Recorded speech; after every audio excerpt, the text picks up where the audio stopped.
So very good morning sir. आज बड़े उदास दिख रहे हो, क्या करें? इतने मैं लेक्चर्स रिकॉर्ड करके डाल रहा हूँ, तुम लोगों के पास टाइम नहीं उसे देखने के लिए, तो क्वाइट ऑब्वियसली थोड़ा डिसअपॉइंटमेंट होता है कि जितने एफर्ट्स मैं दे रहा हूँ अकॉर्डिंग टू दैट आपके एंड से वो एफर्ट्स नहीं दिख रहे।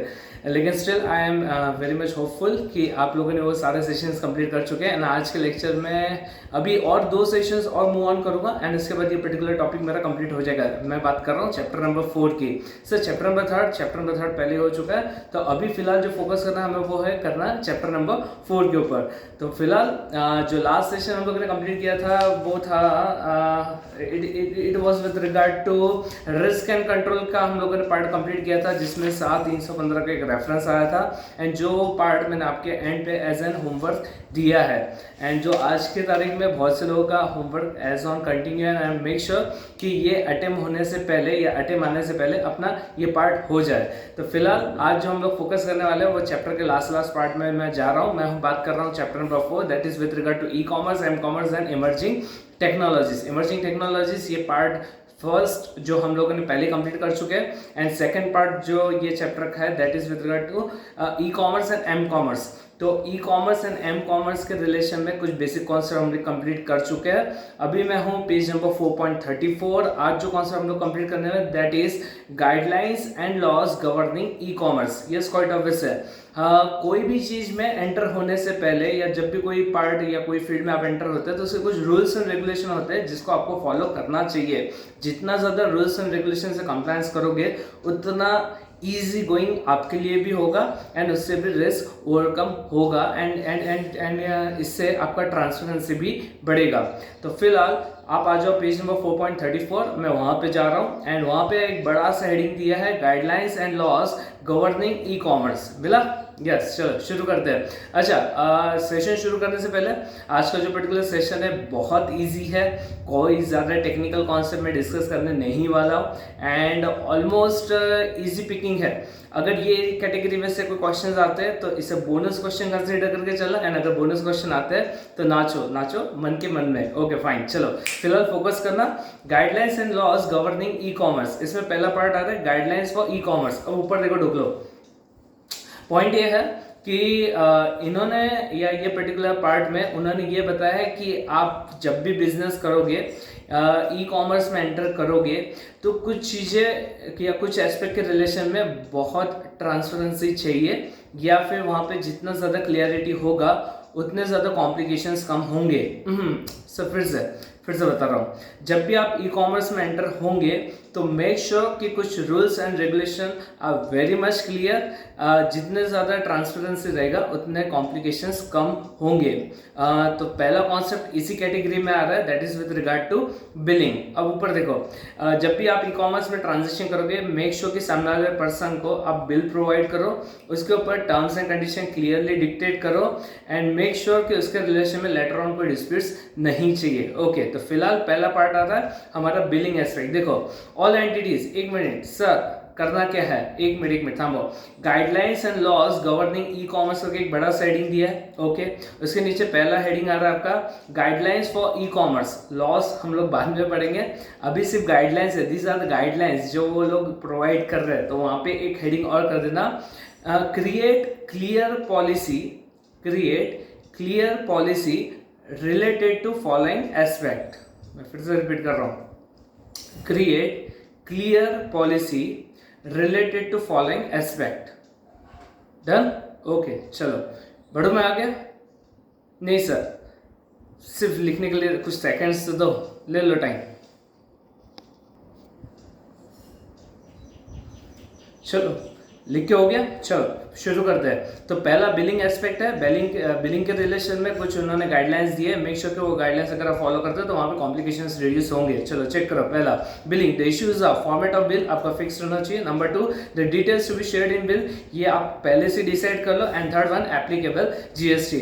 बिलिंग जब भी अगर आपने कहीं ऑनलाइन शॉपिंग किया होगा तो जो बिल आपको रिसीव होता है उसके ऊपर जीएसटी रेट कितना लगा है वो उसके ऊपर लिखा होता है। तो मेक श्योर ये तीनों चीजें वहां पे क्लियर कट होनी चाहिए। अगर ये क्लियर है तो वहाँ पे कॉम्प्लिकेशंस रिड्यूस होंगे, फ्यूचर में डिस्प्यूट होने के चांसेस भी कम होंगे। Second guideline, it is with regard to product guarantee oblique warranty. Yes, the product display the proper display of product guarantee warranty online as well as document sends along with the product. तो जब भी आप कोई particular product purchase करोगे या online shopping किया होगा या लोकल मार्केट में से परचेस किया होगा, तो जो पर्टिकुलर प्रोडक्ट परचेस करते हैं उसके साथ एक वारंटी और गारंटी कार्ड भी आपको मिलता है। तो मेक श्योर इसके रिलेशन में आपके गाइडलाइंस क्लियर चाहिए। तीसरा शिपिंग है, शिपिंग मतलब कितने टाइम में डिलीवर्ड होगा, ये भी आपको वहाँ पे क्लियर कट स्पेसिफाई करो। देखो उसमें लिखा गया है, the shipping time, frequency of shipping, the packing at the time of shipping, all this need to be put in policy document, this will ensure products are properly packed and timely ship. Okay, clear है। तो तीसरा guidelines उन्होंने shipping के relation में दे दिया। उन्होंने बोला कि शिपिंग जब भी आप करोगे, जब भी कोई प्रोडक्ट अगर डिलीवर करोगे तो मेक श्योर कि वहाँ पे कितना टाइम लगने वाला है, कितने कौन से मोड से पर्टिकुलर प्रोडक्ट आप डिलीवर करने वाले, ये सारी चीजें आपके पॉलिसीज में क्लियरली मेंशन करो। ओके, तो कितने पॉइंट्स हो गए? 3। तो इनका कहना है कि जो भी पॉलिसी आप ड्राफ्ट करोगे उसमें ये सारे एस्पेक्ट के रिलेशन में आप रूल्स एंड रेगुलेशन में कवर अप करो। फिर से रिपीट कर रहा हूँ, जो भी पॉलिसी बनेगा आपके ऑर्गेनाइजेशन के रिलेशन में या ई कॉमर्स के रिलेशन में, उसमें ये सारे एस्पेक्ट के रिलेशन में कुछ रूल्स एंड रेगुलेशन आपको आपके पॉलिसी में कवर अप करने हैं। ओके, तो कितने पॉइंट्स होते हैं? 3। पहला हो गया बिलिंग, नंबर 2 हो गया आपका product guarantee oblique warranty, and तीसरा हो गया आपका शिपिंग। चौथा है delivery. Policy need to be defined for, अब सुनो क्या बोल रहा है, policy need to be defined for number 1 which mode of delivery to be chosen, say through courier, third party head delivery and so on, when delivery to be made, say time of day. Okay, ये भी clear रखो। And third one, where delivery to be made. तो in short delivery के relation में जितने भी aspect है, make sure उसके रिलेशन में क्लियर पॉलिसीज डिफाइन होने चाहिए। कितने पॉइंट्स हो रहे हैं? 4। ओके, 5वां रिटर्न पॉलिसी। अरे क्वाइट ऑब्वियस है, गुड्स डिलीवर्ड होने के बाद कुछ एक टाइम लिमिट होता है, अगर वो टाइम लिमिट में अगर आप वो प्रोडक्ट को रिटर्न करना चाहते हो तो कर सकते हो, लेकिन उसके बाद वो रिटर्न होगा नहीं। तो मेक श्योर जो भी आपके रिटर्न पॉलिसीज है वो क्लियर होने चाहिए। देखो, policies of return for goods need to be put in place, defining which goods to be accepted in returns, food product would the number of days within which return can be accepted and so on। मैं सारे points नहीं पढ़ रहा हूँ, in short में सिर्फ आपको raw understanding दे रहा हूँ कि हम लोग यहाँ पे किस तरीके से आगे मूव ऑन कर रहे हैं। अच्छा, ऊपर देखो, अभी फिलहाल मैं हूँ guidelines with regard to e commerce transaction, ये गाइडलाइंस है। अगर ये गाइडलाइंस आप फॉलो करते हो तो फ्यूचर में डिस्प्यूट होने के चांसेस कम है। तो सर किस किस के रिलेशन में गाइडलाइंस दिया? नंबर 1 बिलिंग एस्पेक्ट था, number 2 product guarantee oblique warranty था, तीसरा था शिपिंग, चौथा था डिलीवरी, इसके बाद 5वां था रिटर्न, एंड लास्ट वन होगा पॉइंट ऑफ बेस है, that is with regard to payment. Non refundable policies होती है, जब हम लोग ऑनलाइन ट्रांजेक्शन करते हैं तो बहुत सी बार उसमें लिखा रहता है कि एक बार ट्रांजेक्शन इनिशिएट हो गया तो रिफंड आपको मिलने वाला नहीं है। तो जो भी आपके पॉलिसीज है विद रिगार्ड टू रिफंड, वो मेक श्योर क्लियर होने चाहिए। देखो उसमें policy guidelines need to be created for the following payment related issues, number 1 mode of payment, and number 2 for which product specific payment mode shall be there, organisation restrict cash on delivery for few consumable products. मतलब in short उनका कहना है कि कुछ product के relation में आपको cash on delivery का ऑप्शन अवेलेबल नहीं है, पहले पेमेंट कर दो, एडवांस पेमेंट करने के बाद ही आपको प्रोडक्ट डिलीवर्ड होगा। तो इन शॉर्ट टोटल 6 एस्पेक्ट है जिसके रिलेशन में आपको पॉलिसीज क्लियर करने हैं। ओके सर, कौन कौन से 6 एस्पेक्ट है? सर एग्जाम क्वेश्चन है क्या? पहले तो ये बता दो, बहुत सा हमेशा यही एरिया में इंटरेस्टेड होते हैं कि एग्जाम क्वेश्चन है तो बोलो तो हम करते हैं, अदरवाइज छोड़ दो, अरे बकवास ना करो, इजी है। पॉइंट ये है टोटल 6 एस्पेक्ट है जिसके रिलेशन में आपको कुछ गाइडेंस प्रोवाइड किया उन्होंने। नंबर 1 बिलिंग, नंबर 2 आपका प्रोडक्ट गारंटी, थर्ड शिपिंग, चौथा डिलीवरी, 5वां रिटर्न, एंड लास्ट वन है पेमेंट। ओवर एंड आउट, पहला कॉन्सेप्ट ओवर एंड आउट। अब आगे बढ़ो, अब सुनो अगला कॉन्सेप्ट जो आपके उसमें दिया है that is with regard to commercial laws governing e commerce. मिला क्या कॉन्सेप्ट? ढोकलो मिला क्या? सर कौन से पेज पे है बता रहा हूँ, थाम्बो। हाँ यस, ये है आपके पेज नंबर 4.35 पे दिया है, पेज नंबर 4.35 मिला क्या? अरे वहां पे पहला हेडिंग आ रहा है कमर्शियल लॉस। कमर्शियल लॉस को इन्वर्टेड कॉमा में लो, commercial laws governing e commerce, commercial laws को इन्वर्टेड कॉमा में लो। यस, ये हो गया। इसके बाद 1-2 पेज आगे मूव ऑन करना तो वहां पे अगला हेडिंग आ जाएगा, अगला हेडिंग आ जाएगा आपका special loss governing e commerce. मिला गया? कंटेंट नंबर 4.6.3 मिला गया? अब सुनो, अब यहाँ पे 2 हेडिंग्स उन्होंने दिए, पहला commercial law and number 2 special law. इसका मतलब आगे आपको एक वहां पे चार्ट ड्रॉ कर लो, है ना। टू लॉस, ऐसे लॉस लिख लो और नीचे में दो साइड में ले लो। पहले उसमें आप लिखोगे, फर्स्ट उसमें लिख दो commercial loss and second side में आप लिख दोगे वहां पे special loss governing e commerce. इसका मतलब ई कॉमर्स को गवर्न करने के लिए दो कैटेगरीज में हम लोगों ने लॉ को डिवाइड किया है। जितने भी लॉस एप्लीकेबल लॉज है उसको दो कैटेगरी में डिवाइड किया है। पहला है आपका commercial laws, these are the basic laws, in general laws जो ई कॉमर्स में कोई भी सेक्टर में कोई भी पर्सन ऑपरेट कर रहा है उसे ये यूजुअली एप्लीकेबल होंगे। एंड स्पेशल लॉस जो सिर्फ ई कॉमर्स के रिलेशन में बने हैं। इसका मतलब ओवरऑल जितने भी लॉज एप्लीकेबल लॉज है उसे दो कैटेगरी में डिवाइड कर दिया। पहला हो गया आपका commercial loss and number 2 special loss. Clear यहाँ पे? चलो आगे मूव ऑन करते हैं। अब सुनो, अब यहाँ से एग्जाम में कोई क्वेश्चन आए हैं क्या? ना, अभी तक के नहीं आए, अभी तक के नहीं आए। आने के भी चांसेस बहुत कम है। सिर्फ एक एस्पेक्ट है जो बहुत इंपॉर्टेंट है जो मैं कवर अप करना चाहता हूँ। ओके, तो फिलहाल अभी ये कैटेगरी में सिर्फ इतना याद रखना है एग्जाम पॉइंट ऑफ व्यू से कि कमर्शियल लॉज में टोटल नंबरिंग करो वहाँ पे, टोटल 10 लॉज है, टोटल 10 लॉ है जो यूजुअली एप्लीकेबल होते in basic to all the companies जो ई कॉमर्स में ऑपरेट होते हैं। ओके, तो टोटल 10 बेसिक लॉज है एंड जो स्पेशल लॉ है उसके ऊपर हम लोग बाद में फोकस करेंगे। तो फिलहाल 10 लॉ कौन कौन से एप्लीकेबल होते हैं वो लिस्ट आप चेक करो and exam point of view से आपको सिर्फ ये लॉज के हेडिंग ही लर्न करने, कंटेंट जाने दो। कंटेंट में कोई दम वाली बात नहीं है एंड क्वाइट ऑब्वियसली यूजुअली ये सभी लॉज आप लोगों ने कहीं ना कहीं पढ़े हैं, ग्रेजुएशन में पढ़े होंगे, फाउंडेशन लेवल पे पढ़े होंगे या फिर फिलहाल फॉर द टाइमिंग अभी पढ़ रहे होंगे। ओके, चलो चेक करो। पहला कौन सा है? Income tax act 1961 number 1। अरे ये तो सुना सुना लग रहा है। चलो ओके। Number 2 companies act 2013। इसके बाद है foreign trade development and regulation act 1992। Okay, कितना हो रहा है?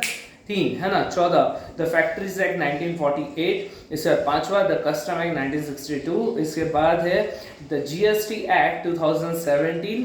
इसके आगे है Indian contract act 1872, competition act 2002, FEMA. Hi, अरे हेमा नहीं बोल रहा हूँ, FEMA. FEMA stands for foreign exchange management act 1999।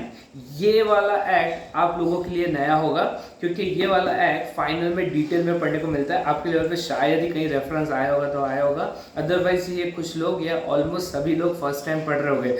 तो ये 9th है एंड लास्ट वन है कंज्यूमर प्रोटेक्शन एक्ट 1986। ओके, तो ओवरऑल कितने लॉज है?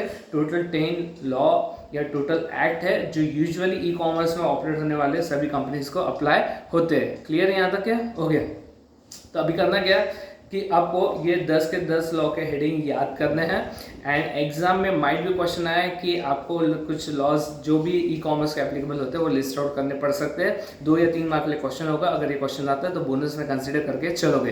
तो ओवरऑल इन सभी में सबसे पुराना लॉ कौन सा है, पुराना एक्ट कौन सा है? Yes, Indian contract act 1872। I think 1872 ये सबसे पुराना है। ये क्वाइट ऑब्वियस है। अब सुनो, अब फोकस करना। अब ये 10 के 10 एक्ट में से मैं नहीं गो थ्रू नहीं कर रहा हूँ, पॉइंट टू पॉइंट नहीं जा रहा हूँ। क्वाइट ऑब्वियस बहुत बेसिक है वो आप खुद कम पढ़ के कंप्लीट कर रहा हूँ। मैं सिर्फ इंटरेस्टेड हूँ act number 9 that is FEMA act 1999। Okay, FEMA foreign exchange management act. Raw understanding दे रहा हूँ, एक बार कॉन्सेप्ट में पहले क्लियर कर देता हूँ, उसके बाद लाइन टू लाइन पढ़ूंगा एंड डिटेल में एक्सप्लेन करूंगा। तो फिलहाल रॉ अंडरस्टैंडिंग ले लो, उसके बाद वो हम लोग डिटेल में पढ़ेंगे। अब सुनो, फेमा एक्ट ये फॉरेन एक्सचेंज ट्रांजैक्शन के रिलेशन में एक स्पेशल एक्ट है जो फॉरेन करेंसी में जो भी ट्रांजैक्शन इनिशिएट होंगे उन्हें ये रेगुलेट करता है। नंबर 1।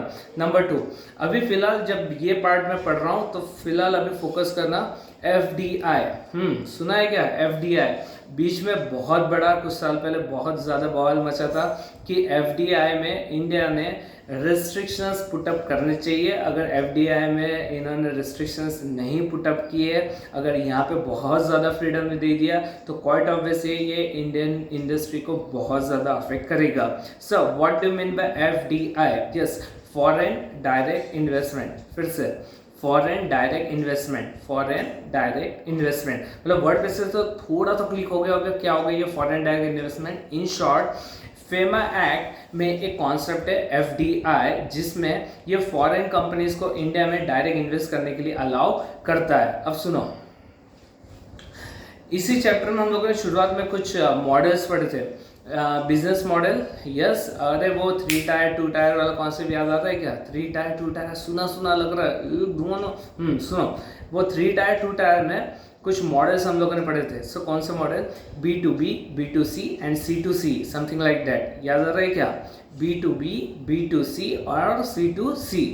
तो ये जो पर्टिकुलर मॉडल्स है उसमें मतलब ये B2B एंड B2C, तो ये जो पर्टिकुलर मॉडल्स है उसी के ऊपर गवर्नमेंट ने कुछ रिस्ट्रिक्शंस पुट अप किए with regard to foreign companies. अगर मान के चलो कुछ फॉरेन कंपनीज है, चाइना की कुछ कंपनीज है जो चाहते हैं कि इंडिया में ट्रेड करना चाहते हैं, इंडिया में यूनिट सेटअप करना चाहते हैं, तो उनके रिलेशन में ये पर्टिकुलर एक्ट है। अब फंडा बड़ा क्लियर है। अब सुनो, फॉरेन डायरेक्ट इन्वेस्टमेंट मतलब इसमें इशू ये हो गया था कि कुछ साल पहले गवर्नमेंट ने फॉरेन डायरेक्ट इन्वेस्टमेंट 100% तक के अलाउ कर दिया था। 100% मतलब अगर कोई फॉरेन कंपनी इंडिया में आके इन्वेस्ट करना चाहता है तो उनको वो पर्टिकुलर सेक्टर में 100% इन्वेस्टमेंट करना अलाउड कर दिया था। अब सुनो, अब यहाँ पे ये आधा अधूरा ज्ञान है, इसके ऊपर बहुत बड़ा बवाल इशू ये मचा था एंड इसके रिलेशन में बाद में बहुत ज़्यादा क्लैरिफिकेशन है, बहुत सारे अमेंडमेंट है, तब जाके मैटर आज की तारीख में स्मूथ गोइंग हुआ है। अब सुनो, फॉरेन डायरेक्ट इन्वेस्टमेंट तो फंडा ये है कि अगर कोई फॉरेन की कंपनी इंडिया में आके इन्वेस्ट करते हैं तो सर अच्छा है ना? हाँ अच्छा है, लेकिन इनका कहना है कि अगर फॉरेन कंपनीज इंडिया में आके इंडियन मार्केट में डायरेक्ट ट्रेड करेगी तो ये इंडियन इंडस्ट्रीज को डायरेक्ट इम्पैक्ट करेगा, बहुत ज़्यादा अफेक्ट करेगा। समझ में आ रहा है? तो इनका कहना था कि ये फॉरेन डायरेक्ट इन्वेस्टमेंट अलाउ करना नहीं चाहिए, लेकिन यहाँ पे इन्होंने लिखा है कि यहाँ पे फॉरेन डायरेक्ट इन्वेस्टमेंट में 2 कैटेगरीज कर दिया। अब सुनो, फॉरेन डायरेक्ट इन्वेस्टमेंट 2 कैटेगरीज है, 2 अलग अलग मॉडल्स के लिए, 2 बिजनेस मॉडल के लिए अलग अलग रूल्स है। Foreign direct investment in B2B category.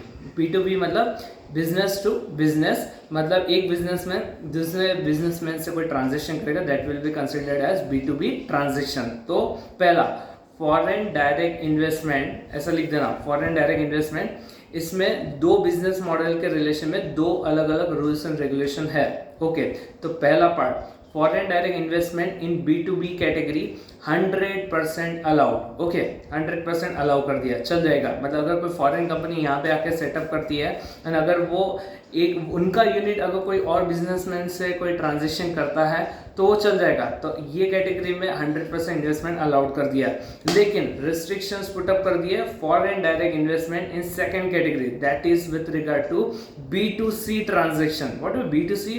Business to consumer. It means कि गवर्नमेंट नहीं चाहती, यहाँ पे ये मॉडल में उन्होंने रिस्ट्रिक्शंस अच्छे खासा पुट अप किए, बड़े स्मार्ट रिस्ट्रिक्शंस है, सुनना ध्यान से, है ना, डिटेल में पढ़ेंगे, पहले सुन लो कॉन्सेप्ट। तो B2C कैटेगरी में गवर्नमेंट ने कुछ रिस्ट्रिक्शंस पुट अप कर दिए। गवर्नमेंट नहीं चाहती कि फॉरेन कंपनी हमारे लोकल कंज्यूमर से डायरेक्ट कांटेक्ट में आए, अगर वो आना भी चाहते हैं तो उनको कुछ रूल्स एंड रेगुलेशन फॉलो करने पड़ेंगे। तो सुनो, FDI, that is foreign direct investment in B2B model 100% allowed, but foreign direct investment in B2C category allow किया है, लेकिन with some kind of restrictions. अब वो रिस्ट्रिक्शंस, वो कंडीशंस हमें यहाँ पे पढ़ने बड़े स्मार्ट है। चलो पढ़ रहा हूँ मैं। तो फिलहाल मैं हूँ पेज नंबर आपके उसमें है, ये है आपके इसमें, ये आपके इसमें है, यस। आप आ जाओगे पेज नंबर 4.36 पे कॉन्सेप्ट नंबर 9 है, दैट इज फेमा एक्ट 1999। चलो आ जाओ यहाँ पे। अच्छा, अब मैं ध्यान से पढ़ रहा हूँ, लाइन टू लाइन जाऊँगा एंड बाद में जैसे जैसे कंडीशन आएंगे वैसे वैसे मैं एक्सप्लेन करना शुरू करूँगा। अगर ये पार्ट में कोई क्वेरी हो तो इमीडिएट मुझे मैसेज पिंग करना सेशन देखने के बाद। ओके, चलो चेक करो। The law to regulate foreign direct investment flow of foreign exchange in India. The law has important implication for e-commerce and commerce business with a view to promote foreign investment as per regulation framed under FEMA Act 1999 FDI underline करना FDI up to 100% under the automatic route is permitted in companies engaged in e-commerce provided that such company would engage in B2B e-commerce। इसका मतलब 100% FDI allow कर दिया, लेकिन ये कौन से model के रिलेशन में बात कर रहे हैं? जो कंपनी B2B ट्रांजेक्शन में क्या कहते हैं मूव ऑन करना चाहता है उनके लिए ये 100% इन्होंने अलाउ कर दिया। अब आगे देखो, तो पहला हो गया FDI B2B मॉडल 100% अलाउड। अब सेकंड कैटेगरी आ जाएगा FDI B2C मॉडल। अब चेक करो, yes, foreign investment in B2C e-commerce activities has been opened in a calibrated manner and an entity is permitted to undertake retail trading through e-commerce under the following circumstances। अब ये सारे के सारे restrictions है जो exam में आने के चांसेस है। अभी तक के ये पार्ट में कोई भी एग्जाम क्वेश्चन नहीं आया, लेकिन मेक श्योर कि ये पार्ट आपके पल्ले पढ़ना चाहिए। ओके, तो फिलहाल B2C कैटेगरी में कौन कौन से रिस्ट्रिक्शंस गवर्नमेंट ने पुटअप किए वो चेक करना बहुत ज़्यादा इंटरेस्टिंग है एंड ये बहुत स्मार्ट तरीके से ड्राफ्ट की गई है। इसमें कहीं ना कहीं डायरेक्टली इंडियन इकोनॉमी को ही बेनिफिट होने वाला है। रिस्ट्रिक्शंस चेकआउट करो। पहला restriction, a manufacturer is permitted to sell its product manufactured in India through e-commerce retail. तो इनका कहना है कि अगर कोई फॉरेन की कंपनी, मान के चलो जो भी कोई कंपनी हो फॉरेन की कंपनी, अगर इंडिया में आके B2C ट्रांजेक्शन ई-कॉमर्स के थ्रू करना चाहती है तो मेक श्योर कि सबसे पहले उसको इंडिया में आके यूनिट सेटअप करना है एंड वो प्रोडक्ट इंडिया में मैन्युफैक्चर करना है। सैमसंग के जिन्होंने स्मार्टफोन लिए उसमें अभी मेक इन इंडिया आ रहा है। मेक इन इंडिया मतलब वो यूनिट उन्होंने यहाँ सेटअप किया, सैमसंग कंपनी ने इंडिया में सेटअप किया एंड इंडिया में उसे मैन्युफैक्चर कर उसके ऊपर नाम लिखा होता है मेक इन इंडिया या मेड इन इंडिया। समझ में आ रहा है? तो मेक इन इंडिया मतलब कि फॉरेन की यूनिट इंडिया में आकर से मैन्युफैक्चर कर रहा है, सेल कर रहा है। तो क्वाइट ऑब्वियस है, अगर कोई फॉरेन की कंपनी इंडियन इकोनॉमी में आके अपना इंडस्ट्री सेटअप कर रहा है तो इससे एम्प्लॉयमेंट जनरेट होगा and quite obviously Indian company या इंडिया के लोगों के लिए बहुत ज़्यादा बेनिफिशियल है। तो पहला आ जाएगा, कीवर्ड लिख देना वहाँ पे, manufacturer is permitted to sell its product manufactured in India through e-commerce retail. तो मैन्युफैक्चर्ड इन इंडिया ये पहला कंडीशन रख दिया। अगर वो मैन्युफैक्चर्ड इन इंडिया है then you can go for B2C transaction, B2C e commerce transaction. Clear है पहला? Okay, number 2, a single brand, focus करना, a single brand retail trading entity operated through brick and mortar store is permitted to undertake retail trading through e-commerce। हाय नहीं समझ में आ रहा है? पढ़ लो एक बार, ध्यान से पढ़ो। A single brand retail trading, इसे इन्वर्टेड कॉमा में लेना। पहले में कीवर्ड था आपका मैन्युफैक्चर्ड इन इंडिया, अब सेकंड कंडीशन क्या कर दिया इसने? A single brand trading in India. अच्छा ऊपर देखो, पहले तो मैं ब्रिक एंड मॉर्टर ये वर्ड एक्सप्लेन कर दूँ। Brick and mortar it refers to street side business, मतलब जो लोकल में हम लोग शोरूम देखते हैं ना, एक्सक्लूसिव शोरूम मतलब सैमसंग के शोरूम में अगर गए होंगे तो सैमसंग के शोरूम में आपको नोकिया और बाकी कंपनीज के ब्रांड नहीं मिलते। ओके, समझ में आ रहा है? तो जो ऐसे शोरूम है मतलब जिनका मैन्युफैक्चरिंग यूनिट भी इंडिया में है एंड उन्हीं के ये रिटेल आउटलेट है। तो एग्जांपल मैं दे रहा हूँ, सैमसंग का डिस्कस कर रहा हूँ। तो सैमसंग ने अपना एक यूनिट इंडिया में सेटअप किया है एंड वही पर्सन ने या वही यूनिट ने अपना एक रिटेल आउटलेट भी ओपन करके रखा है, that is considered as a exclusive showroom of Samsung. इसका मतलब अगर आप सैमसंग के शोरूम में जाओगे तो आपको सैमसंग के ही प्रोडक्ट डिस्प्ले होंगे। नोकिया कंपनी का अगर कोई एक्सक्लूसिव शोरूम होगा, अगर वहाँ जाओगे तो आपको उसी के प्रोडक्ट वहाँ पे डिस्प्ले होंगे। तो ये जो रिटेल आउटलेट होते हैं that is considered as a brick and mortar. Brick and mortar मतलब ऐसी जगह जहाँ पे B2C ट्रांजेक्शन इनिशिएट होते हैं, दैट टू फेस। ओके, तो अगर आप लोकल मार्केट में जाके शॉपिंग कर रहे हो तो that is also considered as a brick and mortar. Yes, that is a brick and mortar concept. समझ में आ गया? तो पॉइंट ये है कि कोई भी फॉरेन कंपनी अगर इंडिया में ऑपरेट करना चाहती है B2C कैटेगरी में तो मेक श्योर कि उसका एक एक्सक्लूसिव शोरूम होना चाहिए, that too on brick and mortar concept. तो सुनो, a single brand retail trading entity operating through brick and mortar store is permitted to undertake retail trading through e-commerce. तो second condition उन्होंने ये डाल दिया कि आपका जो भी शोरूम होगा वो सिंगल ब्रांड रिटेल ट्रेडिंग ही होगा। सिंगल ब्रांड मतलब वहां पे और कोई ब्रांड सेल आउट आप नहीं कर सकते। क्लियर है यहाँ पे? Okay fine. तो दो कंडीशंस हो गए, पहला manufactured in India, number 2 single brand retail trading, and तीसरा an Indian manufacturer is permitted to sell its own single brand product through e commerce retail. Bracket complete कर देना।